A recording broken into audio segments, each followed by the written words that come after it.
Thank you all for joining. I hope I can share today some of the things that I have learned over my career, which is about 6 or 7 years now. I keep saying like 6 years, but then I get older and I never change the fact that I say 6 years. But as you can see on the screen, today we're going to talk about advocating for yourself in the workplace and getting your worth, which is something that I have been both talking the talk and walking the walk lately. So I have some advice to share.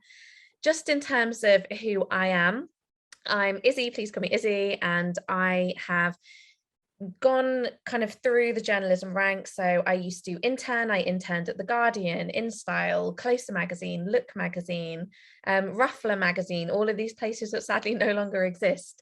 I interned everywhere and then eventually got in the door at InStyle magazine. A friend posted on Facebook that they were looking for interns in their fashion cupboard, which is where you sort through all the clothes for shoots, and I jumped at the chance. So got in there and, worked diligently to make a good impression on the editorial team. Someone in the editorial team recommended me for the open features intern position that they had, and I got that through Creative Access, which we're going to talk about in a little bit. Since then, I've been made redundant. We all have. I was made redundant from InStyle when the magazine closed. My boss knew the boss of a new team that was opening at Hearst, where there's Cosmo, Men's Health, Women's Health, Elle, Harper's Bazaar, and I applied for a job there. Got the interview, got the job, and have been at Hearst now for nearly 5 years. And something I'm going to talk about today is my job at Hearst is as a branded content editor, which means I work on commercial videos, social posts, and all that kind of stuff.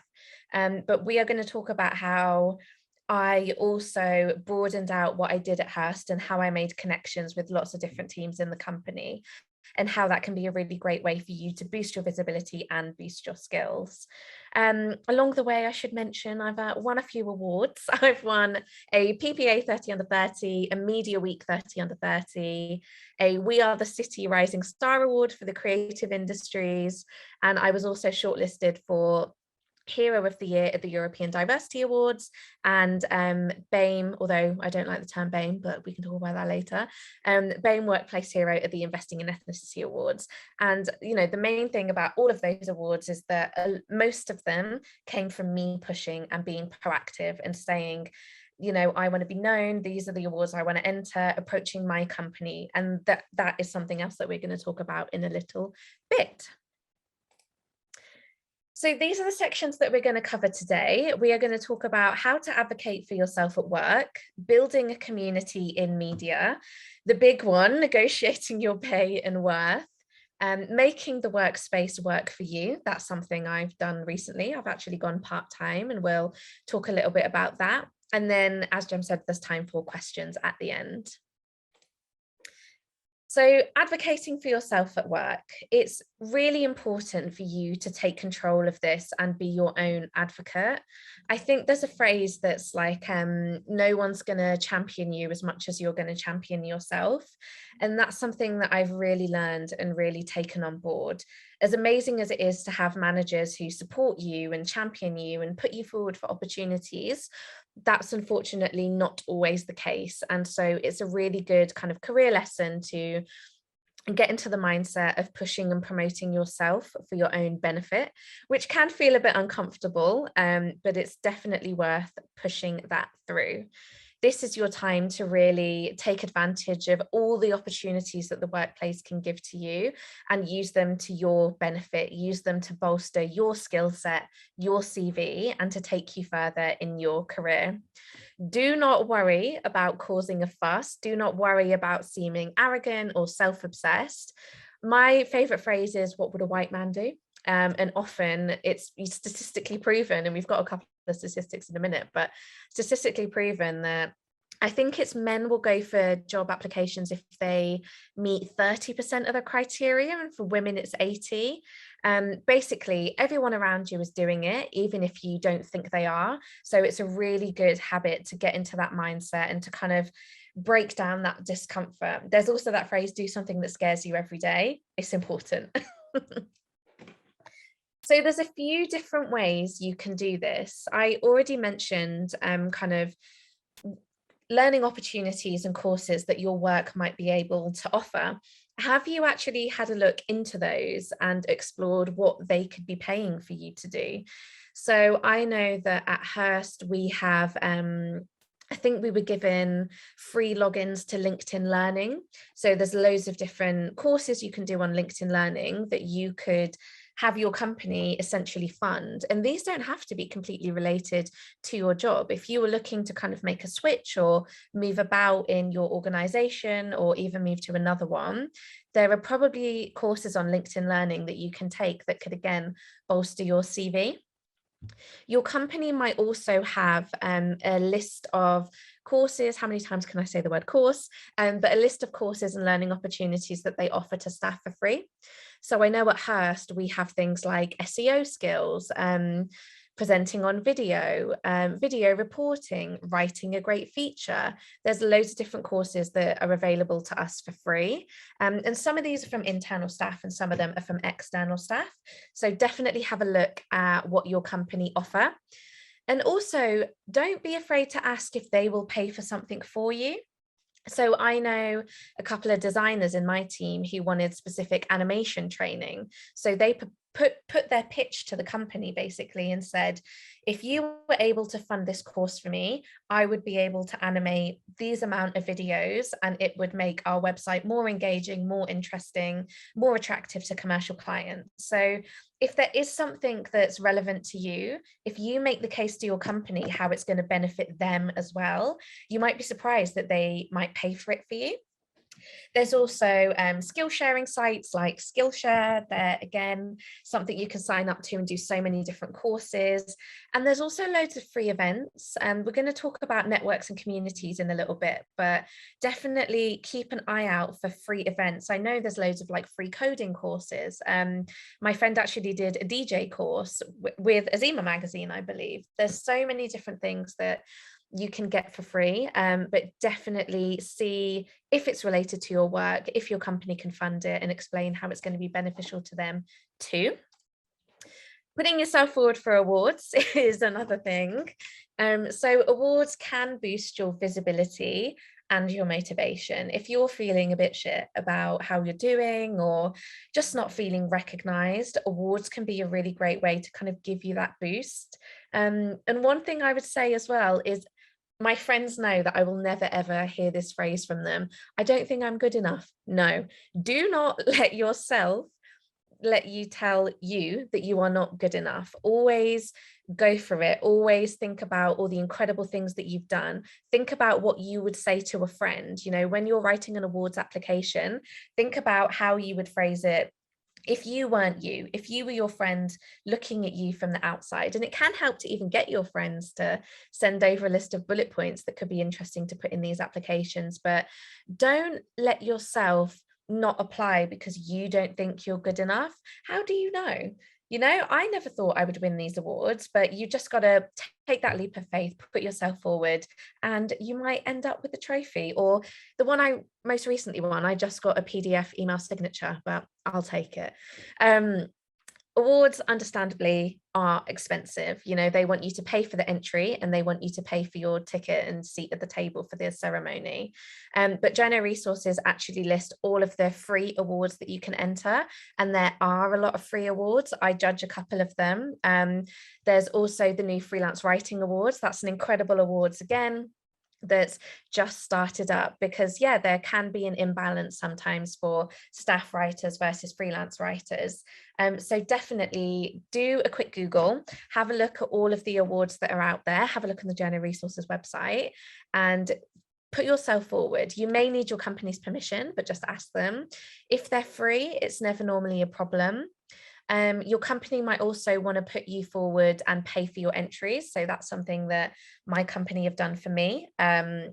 So again, if you take a list of awards to your company and say, these are the awards I would like to enter this year, this is how much it will cost. They usually have budget reserved for that because it's good for the company to bring back awards. So definitely, again, don't ask, don't get. That's something that you'll hear me say a lot. But also just entering these awards can connect you with people. And that's an amazing thing as well. Like I said, we're going to talk about community. So that theme of connection is really important.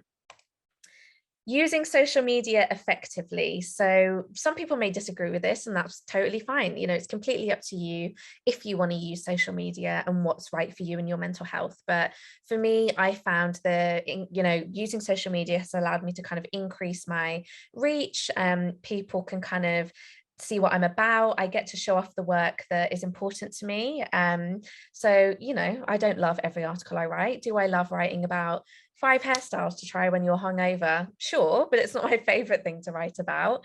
But, you know, I get to talk about the amazing projects I've worked on with a men's football team that focus on supporting the mental health of their players, or a Black influencer who uses her platform to uplift Black writers. I get to shout about those pieces of work. So don't underestimate LinkedIn. I have a whole separate kind of amount of advice for LinkedIn actually that I can share. So just message me afterwards if you want that, and I'll write it up quickly. But yeah, don't forget about LinkedIn. Use hashtags on LinkedIn and promote the amazing projects that you're involved in. The dots is also kind of the LinkedIn for creatives. So create a dots profile and you can highlight all of the amazing work that you're doing. And yeah, highlight work you're proud of and relevant to your niche. You know, you don't have to shout about every piece of work that you do. And I think that's really interesting. You know, we see other people and we think, wow, they write all this amazing stuff and they make a living and they live in this flat, but they probably don't tell you about all the copywriting jobs they might be doing in the background, or maybe they're temping at a university. There's so many different things that people don't show off on social media. So always remember that when you're looking at people you admire. But also definitely use it to highlight the work you're doing, because it acts as kind of like a CV. I think we all know this. I don't know why I'm going into it so much, but it acts as a CV for people to look at what you're working on, and you may be approached for future work. And just a quick note on that, I'm in a group of women of color Twitter journalists, and I asked them, oh, I see people posting all the time, like, I'm available for commissions. Does that ever work? And then like 3 or 4 of them got back to me and say, yes, it does. So don't ask, don't get, you have to put it out there. And yes, here we go again. My favorite phrase, don't ask, don't get. You have to drive your own career development. So think about if your company has kind of a career conversation annually. I know that we at Hearst do, where we get to talk about what we want to achieve in our career and set goals for how we want to achieve that. But even if you don't have that, it's a good idea to kind of sit down once a year, once every 6 months, once a quarter, to think about what you want to achieve and how you're going to get there. And to be proactive in going after that. So I knew that I wanted to do more on-camera video work. So I went to my HR team and said, hello, I've been on the waiting list for this presenting on video course for about 4 months now, and I haven't heard anything. Do you know if we can get that up and running? And with the support of my manager, we managed to get that course run kind of a couple of weeks later. So that's another good thing you can do as well, is bring other people into it. If you lay out the benefits to your company about how maybe running this course is going to impact your team positively. So everyone in my team did this course. If you can lay out the reasons why it's good for them, even if you only want to do it for your own benefit, that's fine. I'm running a talk in a couple of weeks where I'm getting Lena DeCasperi from Elle to come and talk about how she basically gets talent to say yes to appearing in the magazine. That's definitely going to benefit the team that I work with at Hearst, but it's also going to benefit me and my newsletter, which speaks to kind of authors and actresses and different musicians on a weekly basis. So think about how it can benefit you outside of work as well. Catalog your achievements as well. That's just a really good habit to get into, so you can look back on and think about all the amazing things that you've done and putting it forward in awards entries. So catalog your achievements, yes, lay out the benefits to the company and be proactive. And after a sip of water, I'm going to try and keep to time, I was saying before, but there is a lot to get through. So the next thing I want to talk about is having a community around you and how vital that is. So I cannot tell you how much this Twitter group I'm in of women of color journalists has boosted my confidence, my self-esteem, has opened up my eyes to new opportunities. They are just wonderful, and they're there for career advice, but also, you know, I think if you're from a marginalised community, often you'll get comments, I'm not Black, but for Black women to be called aggressive in the workplace, I've also been called aggressive as a brown woman. Lots of different things about people not bothering to say your name correctly. I had so many comments about soft skills, and soft skills are basically the things that they can't measure. You can't, measure the amount of clicks. Well, you can measure the amount of clicks to an article, but you can't measure if a white man is, what's the word? Scared of your confidence and your passion. So having a community around you can really help you kind of sense check what you're being told. And I think that happens for if you're in the queer community as well, if maybe you're disabled, working class, trans, all of these things. If you have a community of people around you who just get it, it makes life so much easier. So on the screen, we have listed a few communities that would be amazing for you to join. So you're going to get a copy of these slides afterwards, but also take a screenshot if you want. And we'd also love you to drop any of your own networks that you know in the chat. So please, share with everyone any kind of Facebook groups or websites, mentoring schemes, share with the group anything that you're a part of where you feel that there's a real community feel on that. So, I've been in the Other Box for a long time, and that's a Facebook group and an Instagram page. And there are so many shared opportunities. I do call outs in the Other Box saying, oh, I'm looking for someone to write an article on XYZ. The same with Creative Access. Creative Access offers internships, paid internships for people. I believe it's now for people from ethnic minority backgrounds, but also from lower socioeconomic backgrounds. And Creative Access forces you to network once a month, which you will hate at the time. But now I'm like, wow, I've built such an amazing group of people around me who I call on when I need help with anything, or they will post opportunities like looking for someone to appear in this video. There's also We Are Black Journos, obviously for Black journalists, young journalist community, women in journalism for women, gals in journalism for, I believe that's younger women wanting to break into media, POC/BME. There's so many different groups that you can join. So please do continue to keep dropping those in the chat. And unions as well. So apologies, a union is something that perhaps I underrated until I found myself in a difficult situation and really needed some external support. When you're in an organization and you have a problem, I'm sure some of you will have experienced this, it's difficult to kind of get an impartial point of view. A union is that impartial point of view, and they are there to support you if you need paid sick leave for stress or anxiety or depression. They're there to support you through redundancy. I think most journalists at some point in their life will be made redundant. They're there for just general sense checking. I spoke to them, being very cautious about what I say, but I spoke to them, about an issue regarding a promotion, and they were able to just give me some advice. So unions often operate on a sliding pay scale, which means that the amount you pay per year or per month depends on how much you earn. So definitely worth looking into. And then don't forget internal networks as well. So we at Hearst, we have a Pride network, a Jewish network, a parents network. We have a Hearst Heritage network for Black, Asian and minority ethnic employees. So definitely take a look at those. And that's a really great way to connect with people outside of your direct team. And that's another piece of advice I'd have is don't just limit yourself to the people in your team. By kind of broadening out and taking part in different internal opportunities, it gives you a bigger profile. It can open you up to more opportunities. It's just a great way to get yourself known. And for me, working in the branded content team at Hearst, it wasn't my dream, but I wanted to take that job to get in the door at Hearst and meet the editors of Cosmo and Elle, people like Farah Store and Claire Hodgson.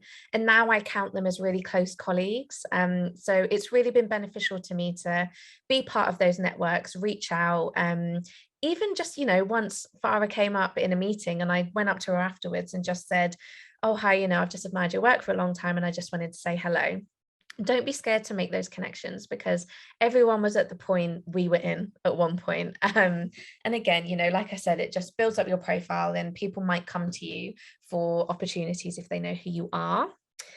Like I mentioned, if you're kind of entering dedicated awards, so there's like a beauty, is it perfume or beauty awards called the Jasmine Awards? Clearly I'm not a beauty writer, but that's a great way to connect with other beauty writers. The Freelance Journalism Awards has loads of different categories as well, like food and drink writer, lifestyle writer, commercial writer. So you could find other people to connect with. And yeah, like I said, connect with those in your niche. So I write my newsletter, Mixed Messages, which is about mixed race identity. So I kind of follow and comment on, not inauthentically, I do it because I'm interested, but I connect with people who run other mixed platforms, and I'm in mixed Facebook groups. And it just builds up your profile. People know to come to you, and they can share specific advice. So I wouldn't necessarily know what advice to give as a food writer. I know that Angela gave an amazing talk, I believe a couple of weeks ago. So you can connect with people who get what you're trying to write about and talking about, and can offer that tailored advice and support.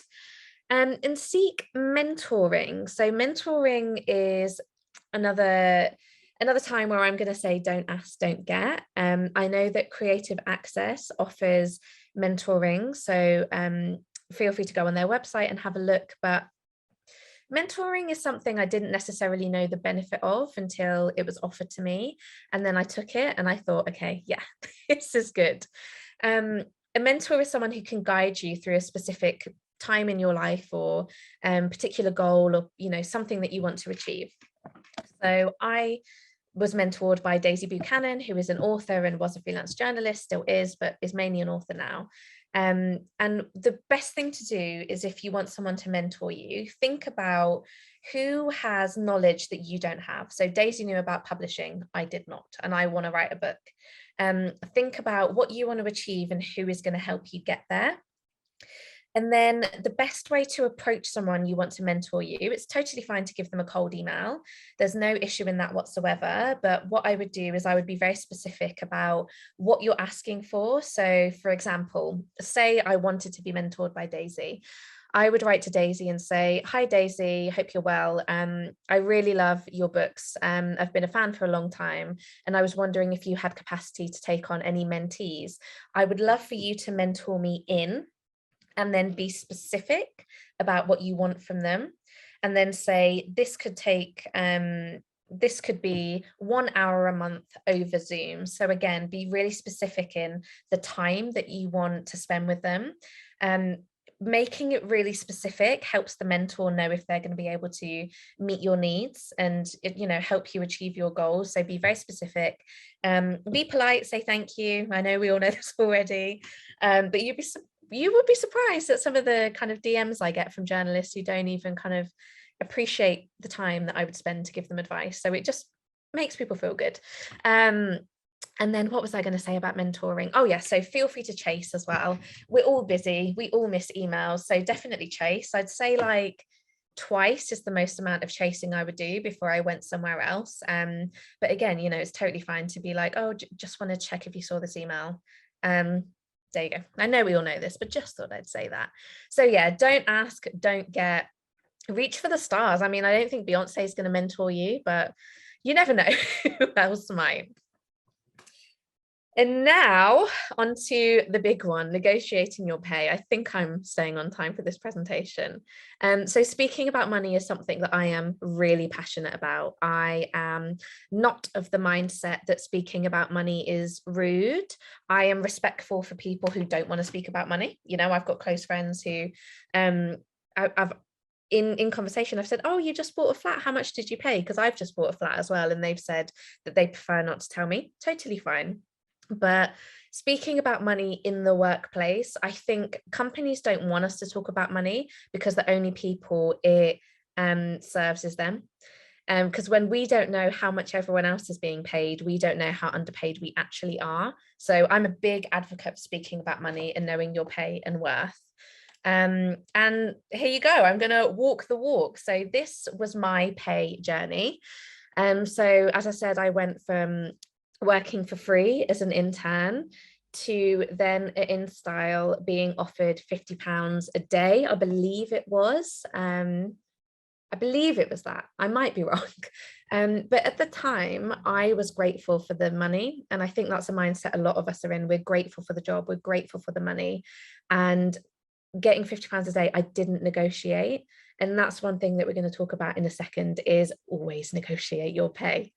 So then I was offered £23,000, again, I believe that was right, for the role that I started in at Hearst. So I was a digital commercial writer and I was offered 23,000. I asked for 24 and I was told no at the time. Then I got a pay rise in that role to 24,800. And on top of this, just in case it's interesting to know, in my commercial role, I was earning commission, and your commission is based on your salary. So the more you earn, the bigger commission you get, which is interesting. So then I was promoted to digital associate editor, and that took me up to £32,000. I think I was offered 30, and I think I negotiated up to 32. Another thing we're going to talk about is how you should shoot higher than what you want. So I think I probably asked for 38. In fact, I'm pretty sure I did ask for 38. And they were like, no, but they offered me 32. Whereas if I'd asked for 32, they might have offered me 31. And then the big bucks. So then I was finally promoted. Some of you may have seen my tweet. I got a little bit in trouble because I'd been waiting for a promotion for a very long time.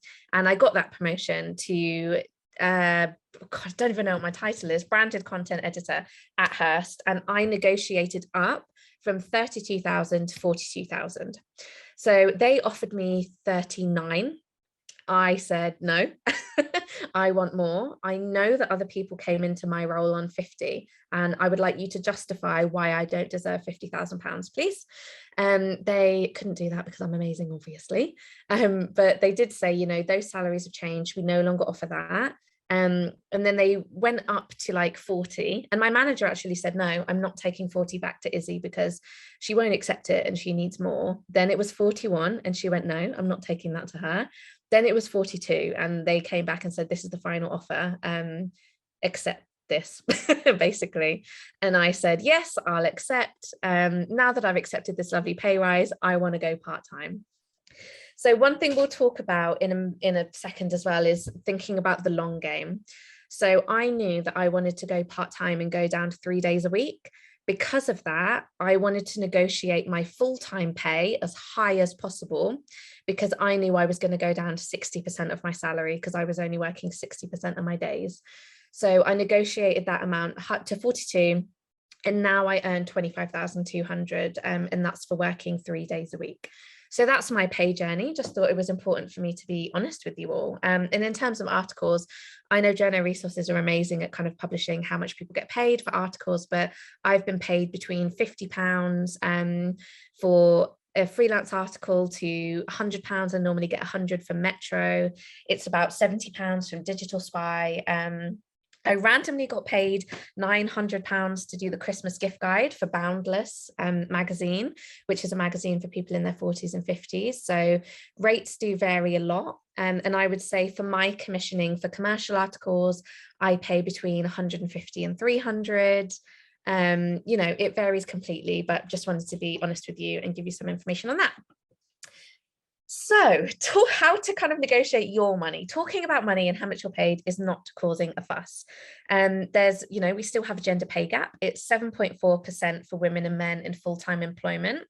But when we look at all employment kind of situations, it's 15.5%. And in a survey as well that surveyed 1,200 UK workers, 64% of men were comfortable asking for a pay rise, whereas only 43% of women were. So people are talking about money, and maybe like hard truth, but if you're too scared to, you're unfortunately the person who's going to miss out. So really use that community that you've built around you to bolster you and to get you ready for that pay rise. Speak to your friends, speak to your network, speak to your union, speak to your trusted colleagues. They will be able to help you kind of prepare to have that conversation. So when do you have that conversation? First of all, think about if your company has a set time for looking at pay rises. So Hearst have an annual pay review. So think about when that is. But also, if you know that's coming up, it's not a bad idea to flag to your manager, I will be putting myself forward for a pay rise, and these are my reasons why. If you don't have kind of the annual review, don't be afraid to bring up the conversation first. Apologies, I'm talking a lot. So don't be afraid to bring up that conversation first. I know it's scary, I know it's terrifying, and we've all been in that place, but you need to do it for yourself, because no doubt your company are underpaying you. And in my personal opinion, it's good to rinse them for everything they can give you. So yeah, own that conversation. Go in prepared with examples of why you deserve a pay rise. Don't just go in and be like, I deserve a pay rise because I want one. That probably won't get you there. But if you talk about, I've increased traffic by X%, I've increased engagement by X%, I got this amazing talent to give us an exclusive interview, I've won this award, I bring recognition to the company because of that. Think of all the amazing things that you do and take statistics and evidence with you to negotiate your pay. If you can and you feel comfortable to, ask around at how much other people are paid. I did that. I wanted to check that I was in the right ballpark. Or you can look at, I'm sure Jem will put in the chat if I'm wrong, but I'm sure there's kind of salary information on loads of job applications now. And also you can find out how much people were paid for specific roles. There's a few different spreadsheets I've seen floating around.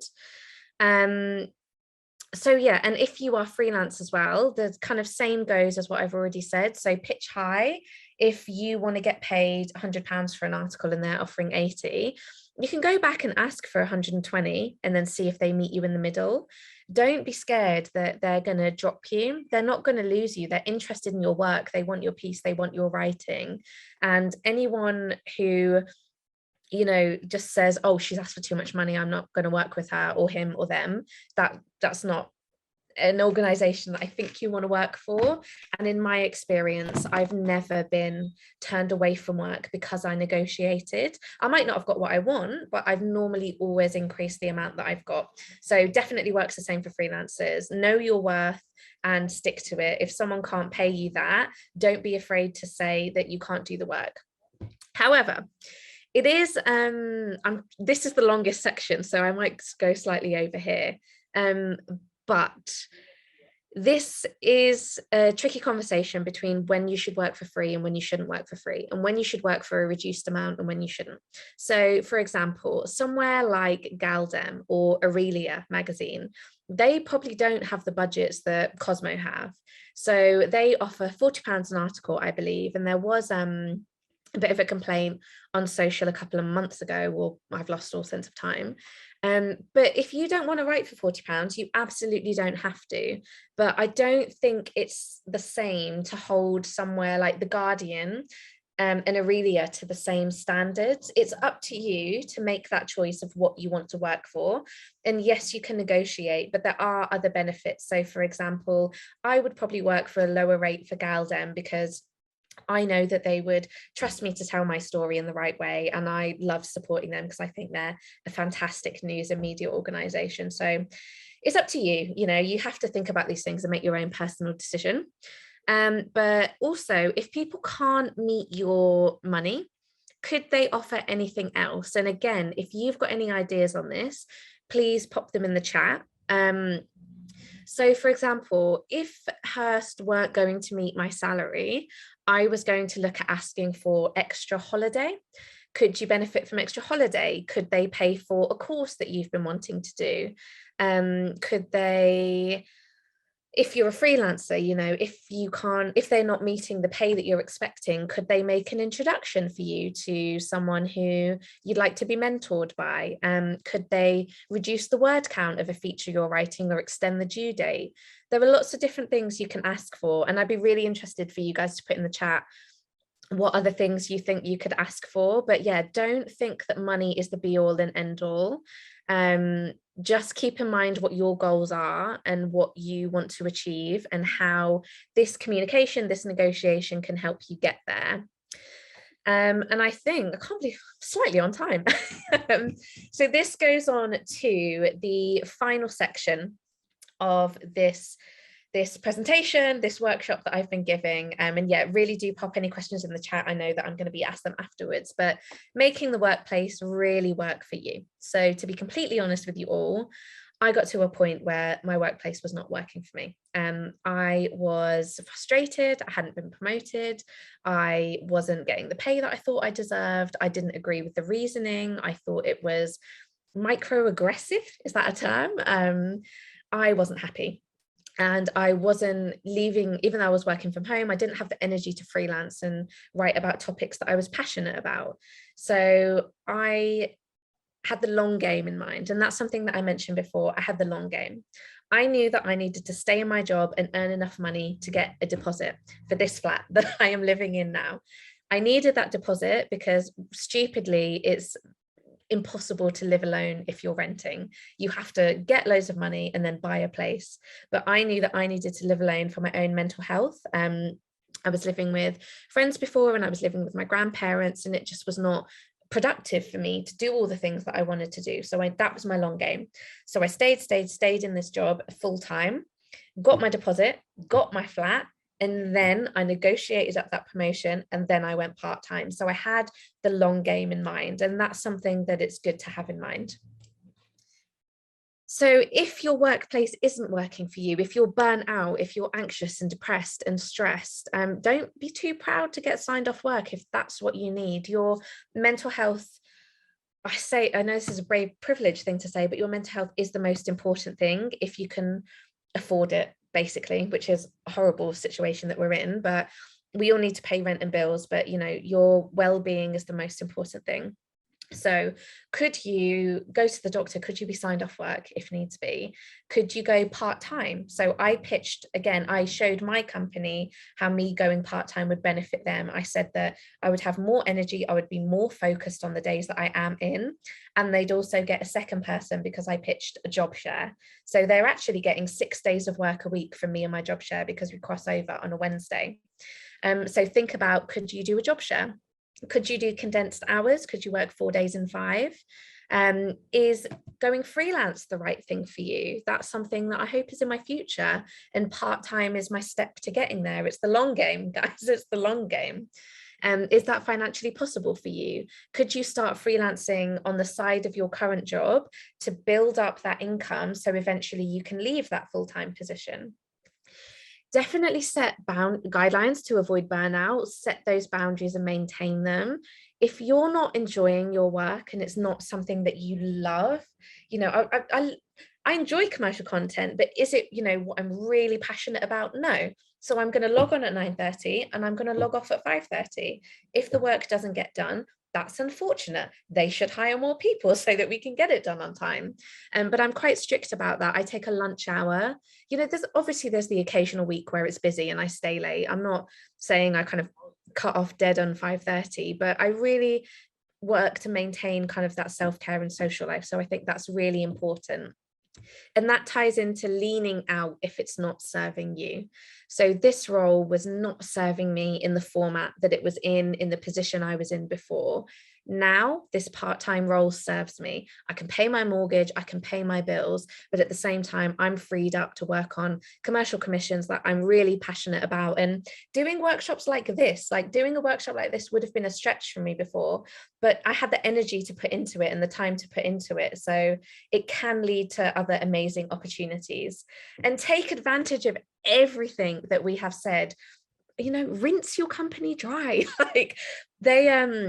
I wanted to do that video course for me because it benefits me outside of the company. It definitely benefits them while I'm still working there, but those are skills I can take forward. Can you be sent video equipment? So what are they called? Ring lights. Can you be sent ring lights and microphones because you work on video a lot that you can kind of keep after you perhaps leave that job? Can you, what else? I think just rinse every possible thing you can from your organization. If they are going to pay for your own development and growth, take every penny of it, is what I think. And so we've talked about planning a goal of your own and kind of thinking about the long game. And one thing I would love to maybe leave you with to do after this session, I know we've got some questions coming up, so don't log off just yet. But I would really love for you all to think about what your long-term goal is and how you're going to get there. And is what you're doing at the moment and is how you're working and feeling at the moment, is that helping you, or are you kind of giving back to an organization that doesn't value you? I feel like I'm like a political commentator right now or a TED Talk speaker.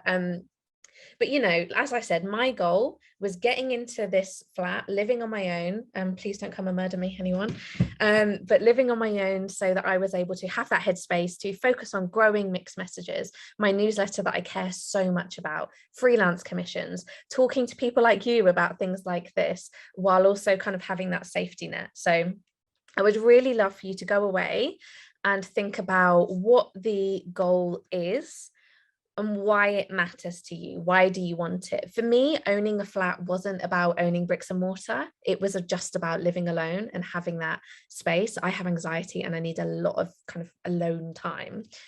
When would you like to achieve it by? And how will you know that you've done it?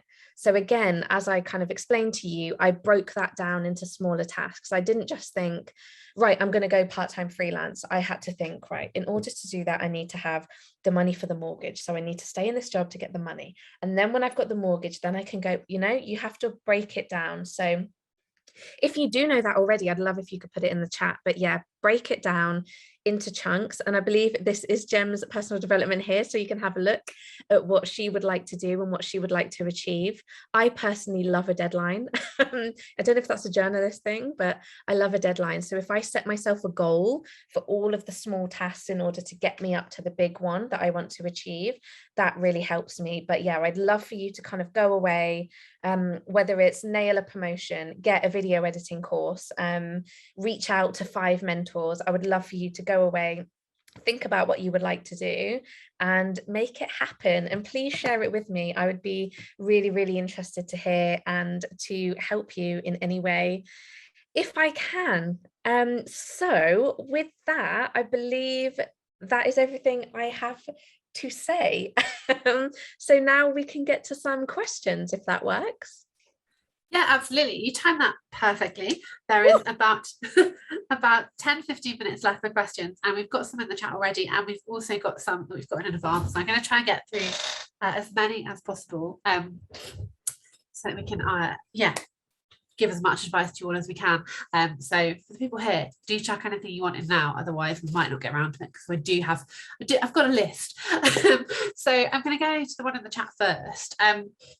Because you just mentioned it, and you were talking about how that long-term goal for you was around kind of getting into freelancing, and the question is just any other kind of specific advice for someone who does want to get into freelancing alongside a full-time job, and on top of that, if you had any other kind of tips around pitching.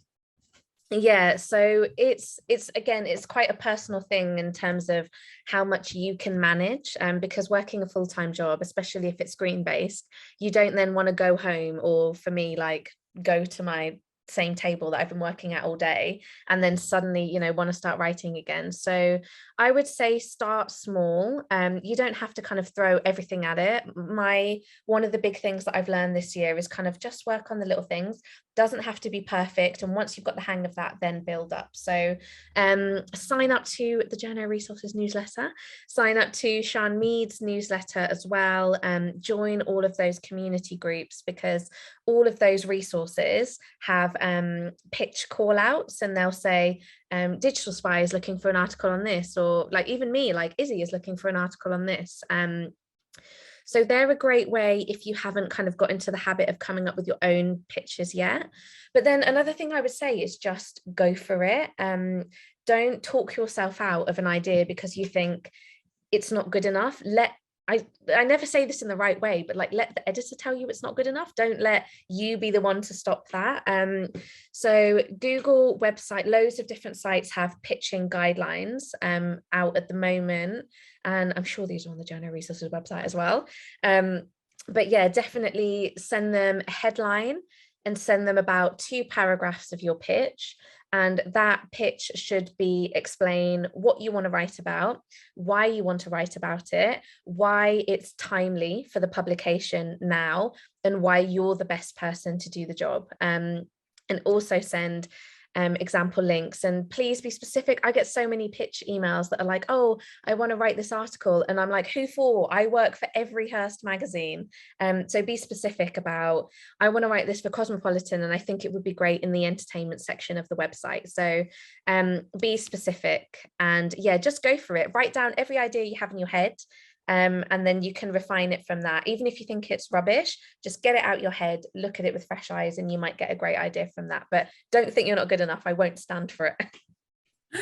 Yeah, absolutely. I absolutely agree with all of that. I've put a couple of links in the chat which you might find useful, and just you might have seen it really briefly actually on my personal development plan that appeared in the slide a minute ago. It was to write 12 pieces, which is one a month, because I basically have a full-time job doing gender resources. So just so that you don't have to feel like you have to put out 30 pitches a week, like you only need 2 or 3 to kind of be your calling card.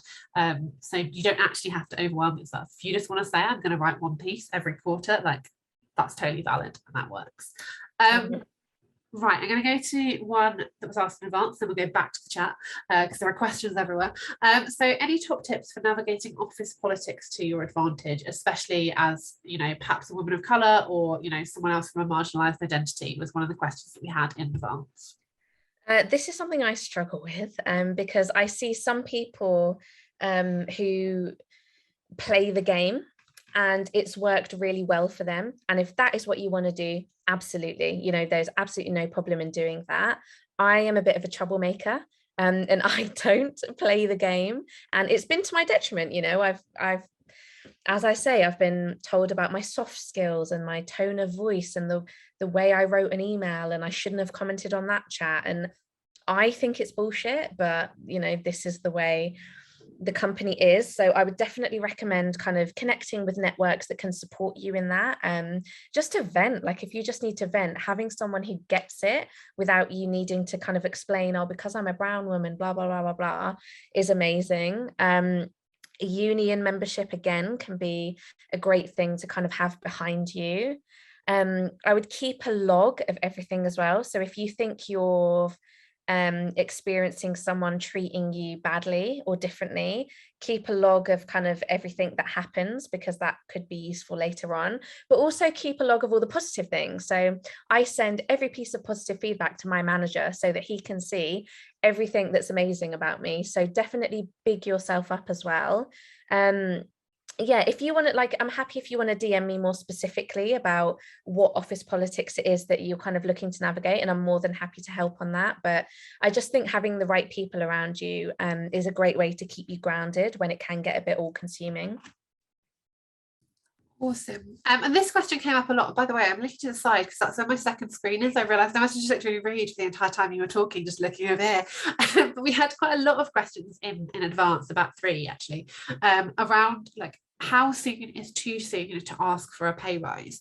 You know, is there a time limit, or you know, could you be pushing for that at any point? I don't know what your feelings on that are.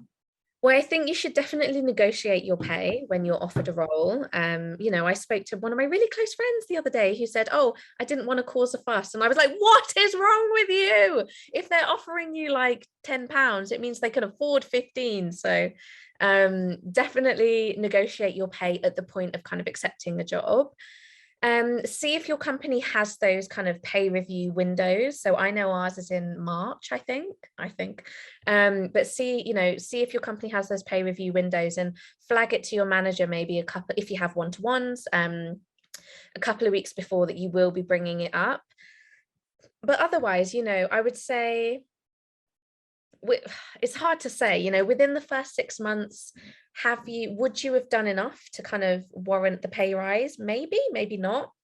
But I would say you know, 7, 8 months, if you've got the stats to back it up. And that's why I always say catalog your achievements and advocate for yourself and shout about how great you are. If you have the statistics and the evidence to back it up, I don't think after 6 months is too soon, to be honest. They can always say no, and they're not going to judge you for asking. But yeah, it doesn't need to be like 2 years, 3 years, because other people are out here doing it after 2 days. Like, I know a woman who quit a job on the first day. So just go for it when it feels right for you, and you'll know. Like, just don't doubt yourself, and again, use those networks to back you up, to say that you do deserve it. Absolutely, strong agree. One from the chat now. We talked obviously a bit about goals at the end. How do you focus in on your long-term goals when this person said they just feel there's so much they want to achieve that it gets a bit overwhelming because it's all really far away? So do you have any tips about actually how to kind of break that down and find the smaller bits that kind of help give you that momentum?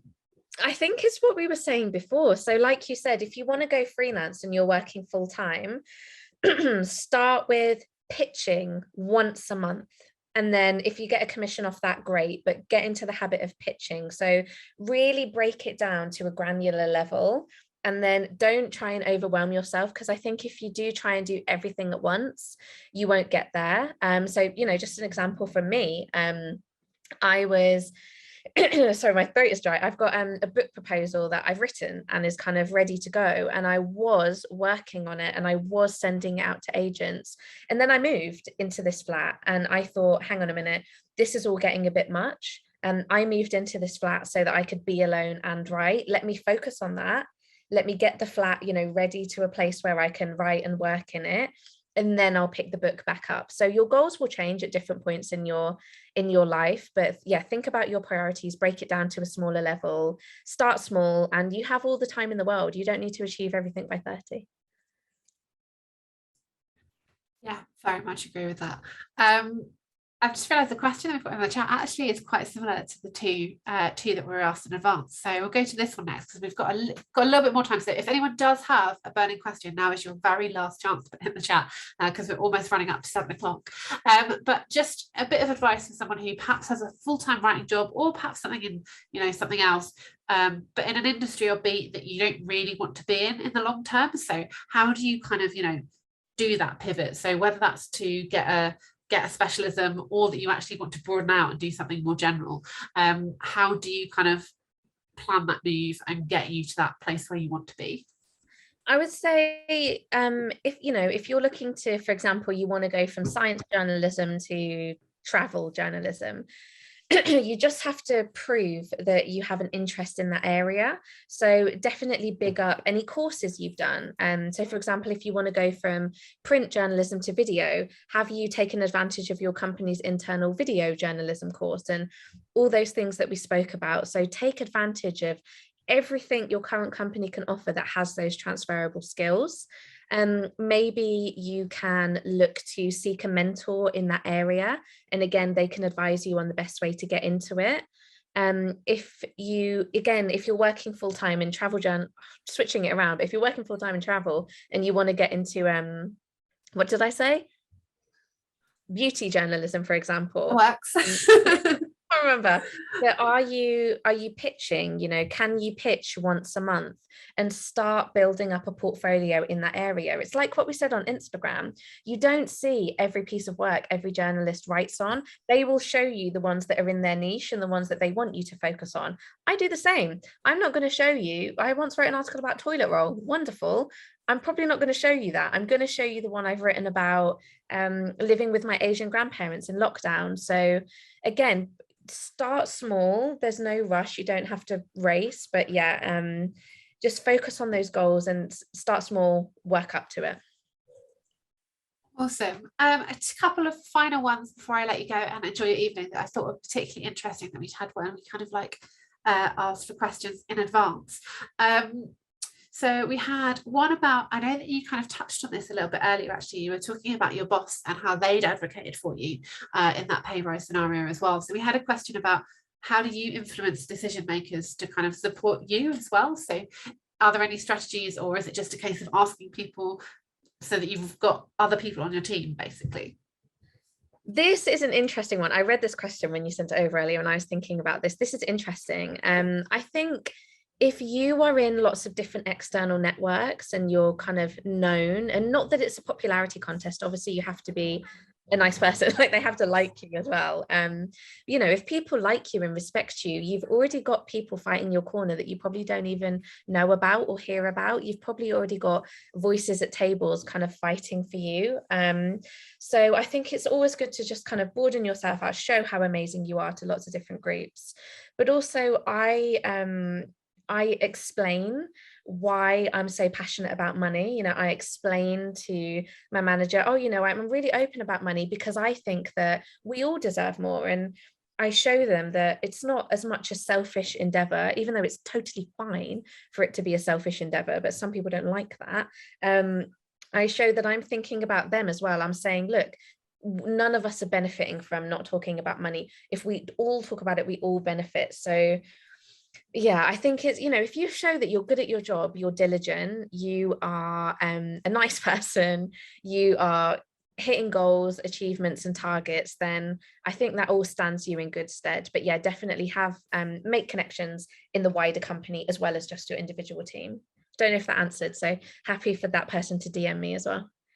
No, that definitely does, I think. And again, I think you touched on this a little bit earlier where you were talking around you know, you start at 9:30, you finish at 5:30, that's your job, you know, especially when you're 3 days a week. I think there's sometimes a risk that unless it's, you know, structured well and that you have that other person that you're handing over to, you end up doing a 5-day-a-week job in 3 days.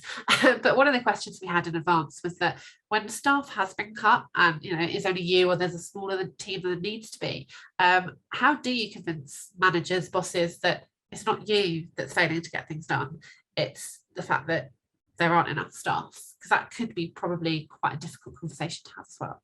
Yeah, I would almost, and again, this is going to be a long answer, so happy for the person to message me, but I would almost flip that question and ask, why is it important for you, for your managers to see that it's not your fault? And it goes back to what I was saying about leaning out if that is not serving you. So is that an area that you really want to progress in?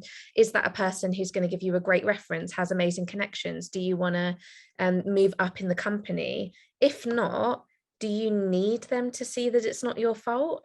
Could you, you know, kind of check out a little bit and do your job, get the job done? If work doesn't get done, unfortunately, that's on management's responsibility to hire the right amount of people for the work. So, but if, you know, if it is something that you really love the company, I would have a really honest conversation with management and explain, maybe we could trial a freelancer for 2 days a week, or, you know, just having someone for even an afternoon, and make it, one thing I've learned, soft skills, is always make it solution focused. So always offer a solution to whatever problem you're kind of bringing up. But yeah, I really would flip that question and just ask, you know, why, and this isn't a judgment at all, just, you know, why, ask that question, is it important to you, or is it not helping you achieve your long-term goal? In which case I would just lean out a bit. And that's what I've had to do and learned a lot this year. Final question, because I think this, hopefully, I predict this could be a good note to end on. One of the questions that we had asked in said that sometimes they feel like they're being too bold when they're talking about their career progression or wanting to ask for things. And I just wondered if you had kind of like, I guess, like almost like a closing message to anyone who is a bit worried that maybe they feel like they're asking for too much, you know, just around that kind of, I guess, self-belief really, and knowing that you are entitled to those things and can ask for them. I mean, I wrangled a 10K pay rise. Like, I just think I'm such a huge advocate for don't ask, don't get. I think, you know, as women and as probably marginalised communities, you know, we just do ourselves down, and society constantly does us down and tells us that we're not worthy, that we should be grateful to work at these organisations and institutions. And sometimes they tell us to go back home too, which isn't very nice. But it's just having a community around you. Again, I said I can't overstate how important that is, but they will fire you up. They will say, wow, you are incredible. They will really be that support system. And it doesn't even need to be like journalists. Maybe it's even your friendship group. Like, they can just boost you. But write it all out if you want. You know, if you're going in and asking for a pay rise and you're scared, have it all written out in front of you. And maybe you want to send it in an email first. Like, just be as prepared as you possibly can be. But I promise you, you will feel so much better when you do see, oh wow, like, for example, a friend got invited by an organization to speak about Muslim women in the media, I believe.